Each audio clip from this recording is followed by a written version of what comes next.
out. Your body does not have to put so much work into it without your help. And so exercise is a great way for you to stay healthy as you get older. Because like I said, I'm 37 years old and I love exercise. I love working out. And so I ain't even encourage my kids to, do something. Because y'all know now our kids now are just all into social media, sitting on their butts and playing these video games and getting more lazy, more and more lazy. And so I encourage my kids even to exercise and try to get my son into something. He don't want to do nothing. He's like, oh, I don't want to do baseball. He don't want to do nothing. So try to get him some karate, into something that will take him away from these video games so much. Even my girls, we need to encourage our kids to really move, because more and more kids are being diagnosed with cancer and diabetes and so many diseases that kids shouldn't have to go through in their young age, and so we have to encourage our youth to really get to moving. And so I think that's something that I'm going to try to put together, or something for our youth to encourage our youth to get to moving, get to moving, get off the couch and come out the house and start moving. And also, I'm in Toastmaster. For those who don't know what Toastmaster is motivation speakers. It teaches you to speak into audience. I'm speaking to the audience and be a motivated speaker and speaking in front of people, and teach you leadership skills. And it's awesome. And I joined it last year, and I did my first speech.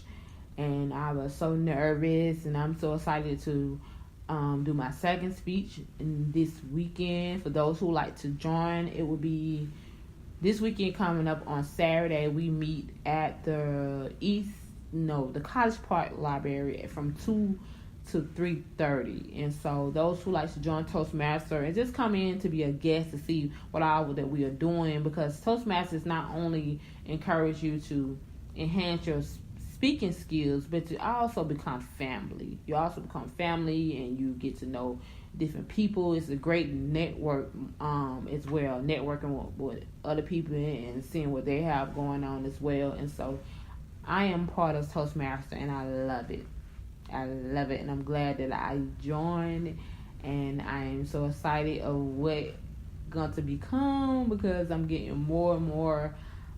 I just now realize I like to talk. It's not that I didn't realize I like to talk, but when you're younger, people, I always feel like you didn't have nothing to say, and you always be afraid to say something because you might say the wrong thing. People, feel like what you were saying, it wasn't important and stuff, and it keeps you. It really hurts you. When we have to encourage our youth to learn how to speak, just talk, and not to shun them when they are talking.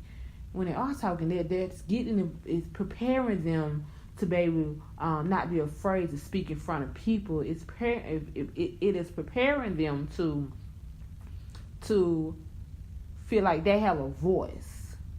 So that's why when my kids talking, sometimes they say stuff just out of the box. And, I just allow them to voice their opinion, because our youth do have an opinion. So I allow them to voice their opinion of what they feel they don't have. And my kids have their opinion on stuff. And I love it. I love it.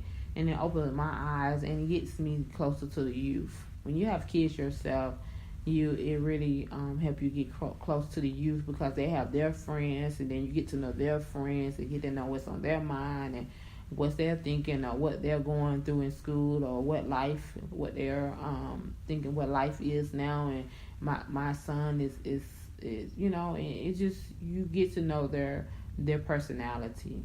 And so that's pretty much what Toastmaster is. And then I'm in touch artist. I'm a touch artist, and those who do not know what a touch artist is pretty much like it's an artist. Just like an artist that paints on paper or paints on, I don't know what you call it. I think you call it canvas. Canvas. It's also a touch artist, but we are painting with our fingers, and we are healing people with the touch of love. And sometimes people think every touch is a bad touch, but the touch that we are implementing is the touch of love, of healing people with a touch. And when I went to this event with Vassandra, she's the leader of Touch Artists. She's the founder of Touch Artists, Touch of Love. And it amazed me how calm the person was when she was demonstrating what touch artists is, what do they do, and she was so calm, and she looked so peaceful, and sometimes we don't know how much just a hug will just, give that person a release of what they are feeling, or a release of what they're going through in their life. Just a hug.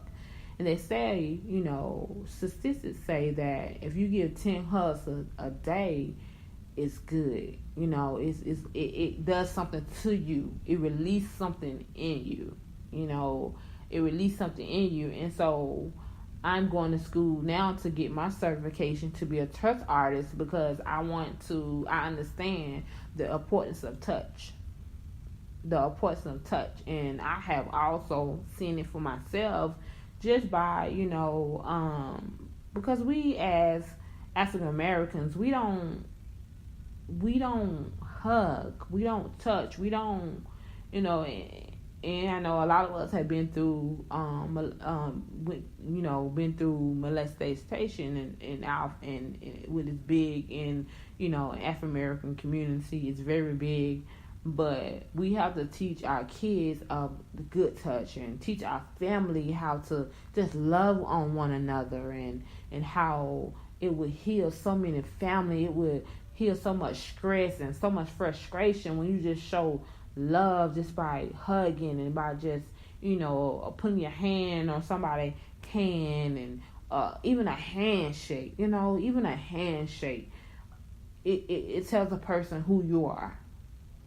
Even a handshake. And so I'm so excited what's going to be coming out of touch art, being a touch artist, connecting to churches, and doing demonstrations, and having events, and connecting with different other touch artists that becoming touch artists, and it's all health and wellness.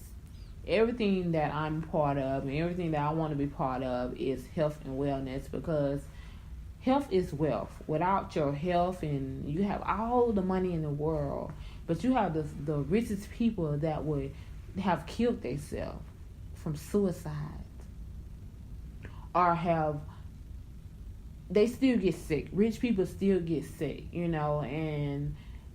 but if you don't have mental health, or that type of love, and just not focus on your health, then, because that's what life all about. Life is about you taking care of yourself,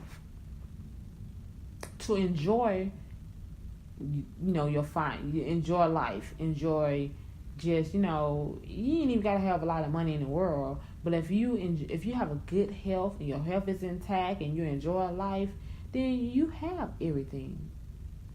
You have everything. Even those who are homeless out on the streets, you can see homeless people, they're still smiling, they're still having conversations. I have met several of people that are on the streets, and they are still have a conversation with you like they are, and they have talent, they are smart, all that. You know what I'm saying? Because they are enjoying, they have their health. It's like, it's just, it's a difference. It really is a difference, and that's what my focus is. That's what my background is health and wellness. I went to school to be a person of fitness, and so my goal is helping people to live on purpose, to love on purpose, to laugh on purpose, and to lead on purpose. And that's what my goal is. That's what my background is. It's just helping people to realize who they are, to love who they are, and who they are becoming. Because we have to interact with people and know how to interact with people. But before you can really interact with people, you have to know who you are and who you are becoming. And that's what my journey is in 2018. It's really getting to know who I am. Because like I said before, I have made many mistakes.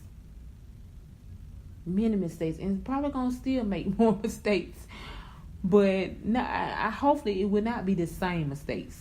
You know, I want to learn from my old mistakes that I have made. Because we forever making mistakes. But I pray that we don't continue to make the same mistakes.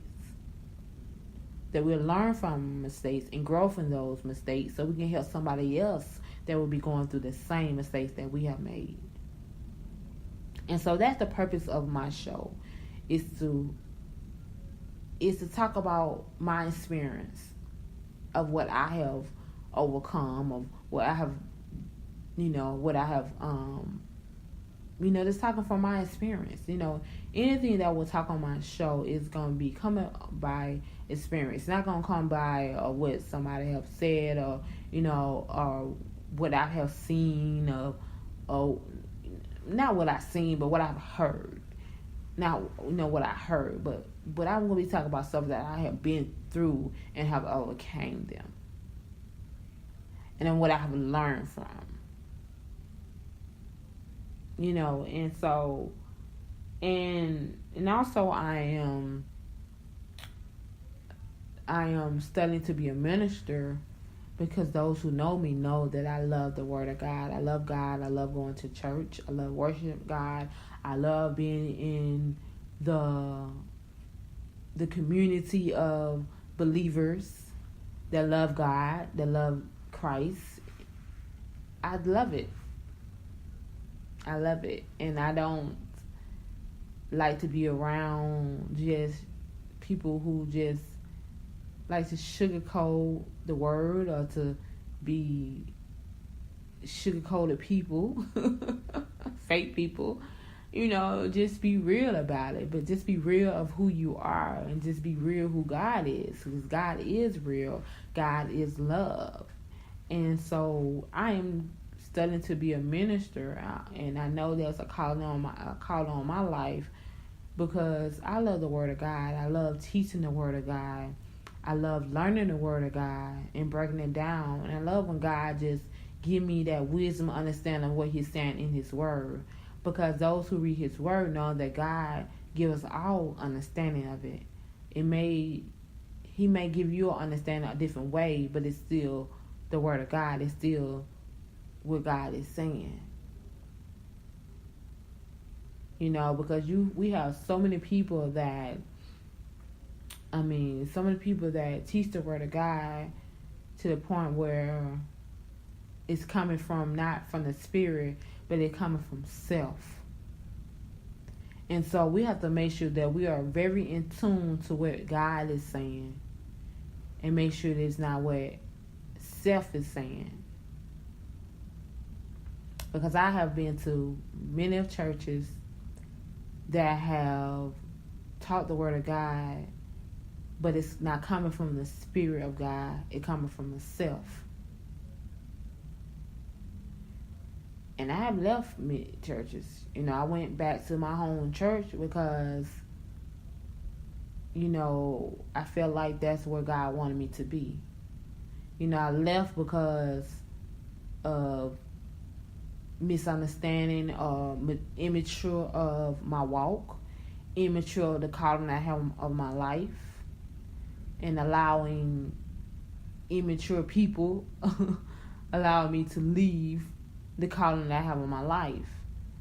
And so I went back to my home church, and it's like I never left. And that's